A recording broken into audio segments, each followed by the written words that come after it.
People love to ask, when did you know you were going to do late night? And the answer is never. I never thought that I was ever going to do any late night.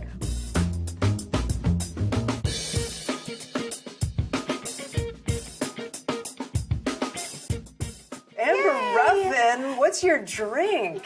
You know it's a margarita. I can't help it. You love margaritas with salt. You drink them on your show. And now, here's Amber Ruffin! Let me try. Try it. You're going to like him. Oh, yeah. The pop song Barbie Girl recently turned 25 years old. And then Leonardo DiCaprio took it off his playlist. Nope. You're the host of the Amber Ruffin Show on Peacock. You're a comedian. Yeah. You write for Seth Meyers. Yeah. Did I get all that right? Yeah. How did you get here? Improvising. That's the short answer. Improvising. Yeah. Improvising your way to this point in your life. Yeah. I love that. All right, cheers to that. Cheers. We're at Sean's in Manhattan. Very nice bar. Thank you. I did what I could. Okay, you start out in Omaha. That's right. One of 5, right? I'm the youngest of 5. Yeah. We grew up in Omaha, Nebraska, which sounds bad, but I like it is Omaha. bad. No, I'm just But it is bad. Omaha is fine. It's perfectly fine. It's fine. Mm-hmm. And at the same time, my sister and I wrote a New York Times bestseller called Yes. You'll Never Believe What Happened to Lacey, Crazy Stories About Racism, and all those stories take place in Omaha, Nebraska. Yeah, I got that. Yeah. And you even say in the book, Omaha's not the most racist place, but it's not the least racist place. Certainly is not, yeah. When did you start doing local theater? At the second I got out of high school, I started doing local theater, and it was fantastic. So then I just started really giving it a shot. And once I found improv, I realized, oh, I might not be the best singer or actor, but when it comes to sitting down and writing a sketch, and when it comes to performing comedy, I can do it. Improv sounds terrifying to me. There's no rules. There's no rules. There's no Yeah. script. You just have to wing it. Yeah. You love that. There's no rules. There's nothing you can get wrong. It's impossible to Yeah. do a bad job. So you do. Please have a sip. Yes. I love that you're using the straws too, the little stirrers. I'm a lady, Kate Snow. You have one after every show, right? Or at the end? Yes, just During one. Just one. No, after every episode of the Amber Ruffin Show, I say goodbye and I'm holding my margarita and I drink it. And then we go backstage and Jimmy brings out a giant tray of margaritas and then we all have margaritas for at least an hour and a half. That's fantastic. How do you make the leap, to Second City? How does that happen? And did it take years? When I was in Omaha, we started an improv group, and we went to Chicago because Chicago was and kind of is the mecca of improv. So we went there for the Chicago Improv Festival, and one of those teachers said, if you move here, you'll have a full-time job within a year, being an actor and a writer. And I thought, I have to try. That sounds like a major pivot, like a major moment in your life. And it's so funny because if I had left class a little earlier, if I had missed that day, if she had just not thought to say that to me, I do not think I would have done all the things I did. But when she was like, you can do it, I was like, okay. I find everybody that we talk to on The Drink, there's somebody, right, who, or more than one person, who helped kind of push and get you there. Yeah, depending on who you are, I don't know that I got a ton of encouragement all the time. So that little bit of encouragement, I wrung dry. Yeah. I held on to that and I replayed it a ton in my mind. People love to ask, when did you know you were going to do late night? And the answer is never. I never thought that I was ever going to do any late night. In fact, I auditioned for SNL. You didn't get it. So it came down to LaKendra Tooks, who got a writing job from it. Leslie Jones, who wasn't hired straight to acting, got a writing job from it.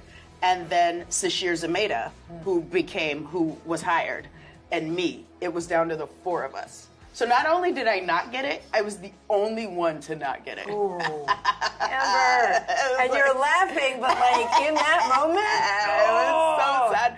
I remember when I didn't get it because I thought for sure I had it. Yeah. I thought for sure. Because I was like, I've been doing this for years and years and years. Exactly this job. Exactly writing jokes. Exactly, doing bits with it was my full-time job. So I thought, I have this. So when I lost, I couldn't believe it. It was the saddest thing. I mean, you're crying, you're super disappointed.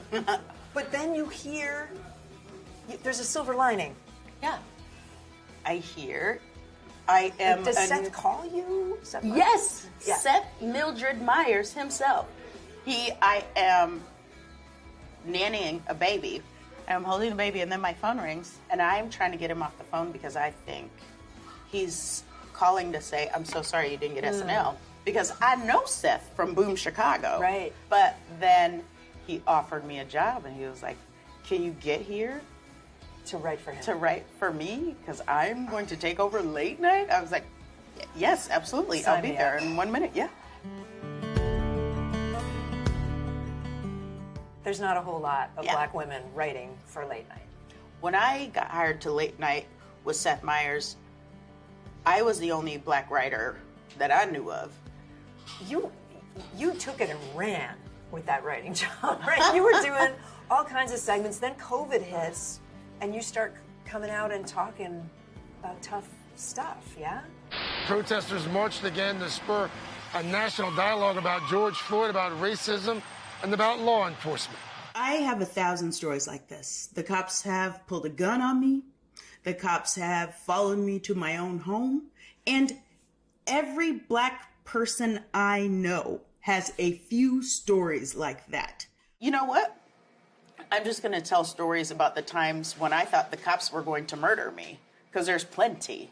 When I'm looking at a cop and he's looking at me and he's livid and I'm just trying to get him to not murder me. I was like, I don't think people know that that's a thing. Ooh, baby. Yeah. That is very a thing.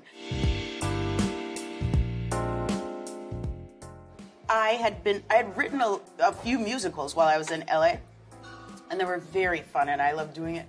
And then I was asked to co-write the musical Some Like It Hot, which is on Broadway. Yeah, literally on Broadway. Like 3 blocks that way. Yeah, it's unbelievable. That really, I mean, it all came out of left field, but that I thought.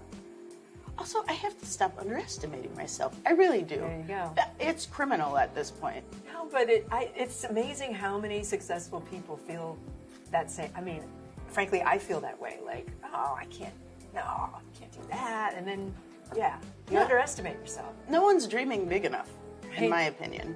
I mean, I'm certainly not.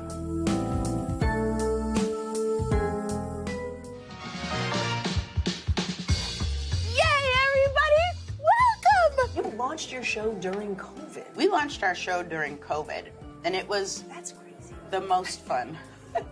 And luckily, I hadn't done a show before, so I wasn't like, oh no, I missed my audience. I have never had an audience. But now you have an audience in season 3. Now we have an audience. Has that changed everything for you? 100%. It's a different show with an audience. Like, you can be so nitpicky if you don't have an audience. And you go, I can do that line better. Let me read. But there's none of that. Right. If you have an audience, you keep it moving. Your theater self kicks in. And when they laugh, that must feel so good. Yes. It feels good, but also, it's never enough. Spoken like a true comedian. Can we do a lightning round? Yes. Okay. If you weren't a comedian, what would you be doing? I would have applied myself to musical theater, and I'd be in the chorus. Weirdest thing about you? Really good at braiding hair? What's next? Oh, okay. What is next is, more musicals? More movie? musicals? Maybe more musicals. I don't know. A movie? Maybe I'm already signed up for more musicals. Who knows? I don't know. Cheers to that. Cheers! Yay! Thank you for the margarita. You have a long way to go, Kate Snow. A long way to go. I'll use the straws. Thanks for watching our YouTube channel. Follow today's top stories and breaking news by downloading the NBC News app.